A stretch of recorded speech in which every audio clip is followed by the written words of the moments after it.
Welcome back to the Sustainable Farm Podcast. It's Kristina here with my friend Matteo. Hello. Hi, Matteo. Thanks for joining me today. Matteo found our farm over a year ago via raw milk, realmilk.com, and has never left since. Nope. I'm kidding. We love Matteo. He's come to work on the farm. He's here as a student, first and foremost, at Alfred State, and he's also a student athlete. So I just wanted to have Matteo on today to talk about something neat he's been trying with his health and his athletic performance called the Carnivore diet. And but first, Matteo, tell us about yourself. How long have you been an athlete for? I've been an athlete pretty much my whole life. I started playing baseball around 4 or 5 years old, and it's pretty much been my life since. Started getting really serious about it, traveling all over the country when I was around 13 or 14 years old, and it's brought me to this point where I'm able to play at the collegiate level.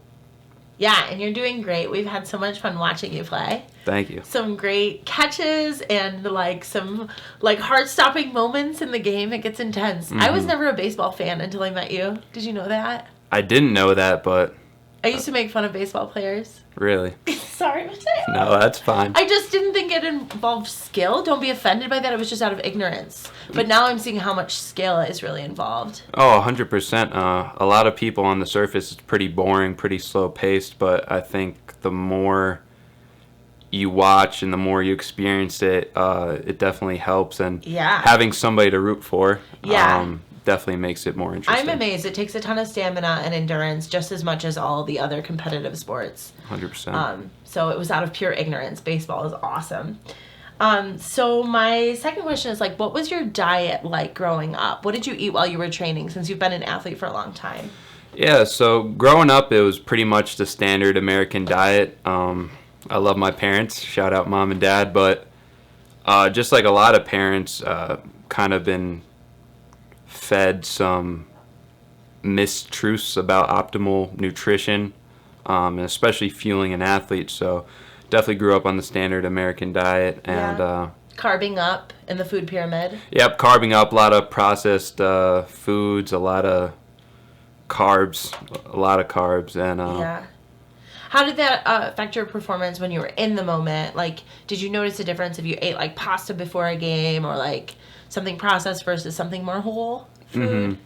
I have memories of before I was dialed in on nutrition, when I was around 15 or 16, of playing, upwards of 2 to 3 baseball games a day, and just before the game, just clenching the bat or just clenching my fists and just having no energy, no oomph, just thinking to myself, how am I going to get through these next... The fuel ran out. Yeah, the fuel ran out, and I was just really felt moments of weakness when I was playing.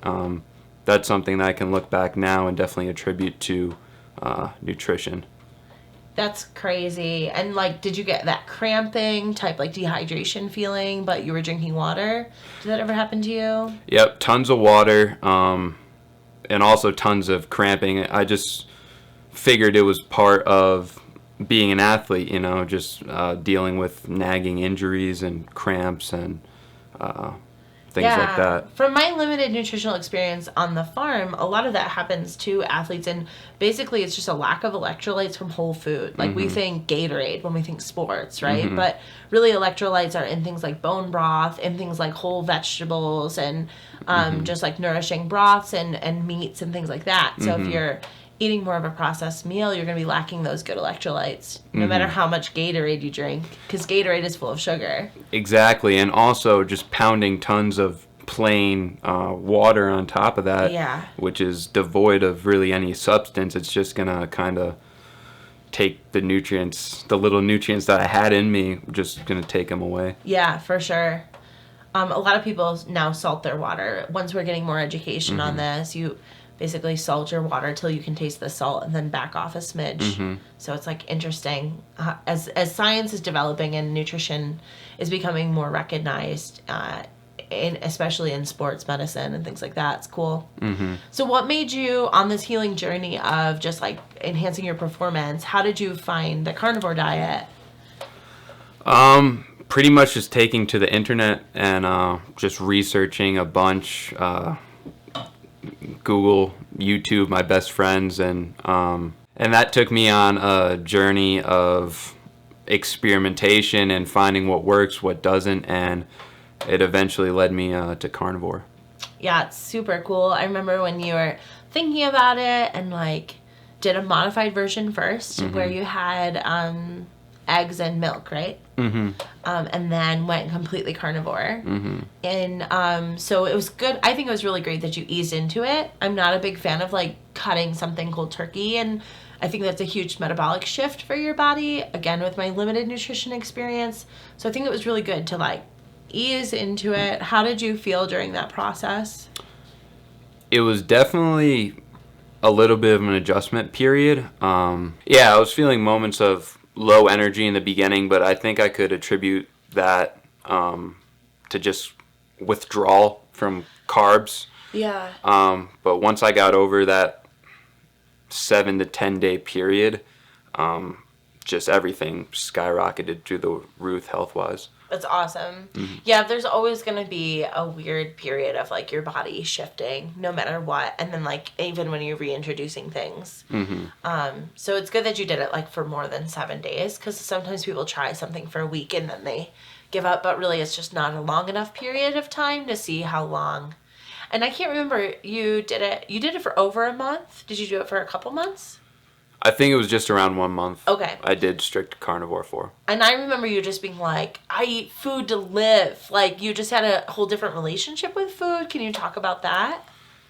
Yeah, so pretty much when you take carbs out of the equation, a lot of like the mouth pleasure and eating for pleasure kind of goes out the window, and you're left with strictly eating for performance and fuel and sustenance, and that kind of changed my relationship with food, which was pretty interesting. Going back home, I think it was like around Christmas time that you were eating like normal again. Did that like pleasure come back to you, or are you forever changed? I definitely indulged a little bit over the holidays, but as far as that coming back, no, I'm pretty much kept that relationship with food and kept that feeling that I had when I was doing the strict carnivore. Yeah, that's awesome. That's really cool. And so now how you've been going like back and forth a little bit, right? Like carnivore and then, which I think is really healthy. What has that done for your performance? Well, pretty much I've just been experimenting since I went on that strict carnivore period. And it's pretty much landed me back to a modified carnivore diet of where I'm at right now, is including raw milk, eggs, and animal products. And that's just what works best for me right now. Yeah, it makes sense. There's like a lot of inhibitors and histamines in vegetables. They're low level, but when you're an athlete and you're trying to perform at peak, you can notice it more because you're like burning that fuel so fast. So that's really interesting. I'm excited to see what your stats look like for this season versus last season when you weren't like eating as much of a standard American diet, a little bit cleaner, but but being on like clean burning. And one thing I forgot to ask you about was the source of your meat. Have you done this experiment with any meat besides from our farm? No, it's pretty much been all meat from here on the farm. What made you choose to buy farm fresh meat? One, the taste, I think, is superior to anything you can get at a supermarket.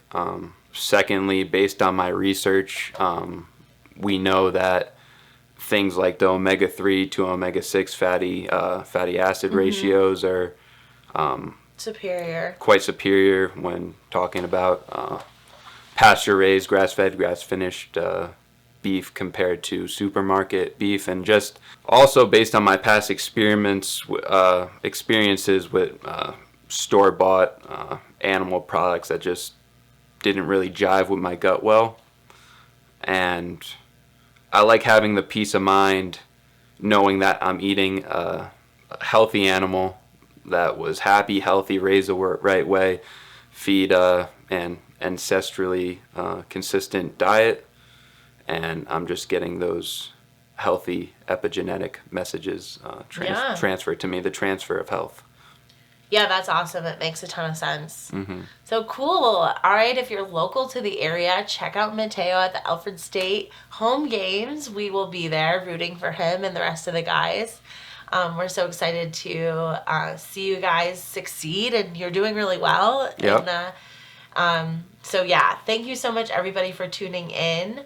If you have any questions for Matteo, want us to go further or deeper, please let us know. Drop a comment in the comment section below. And until next time.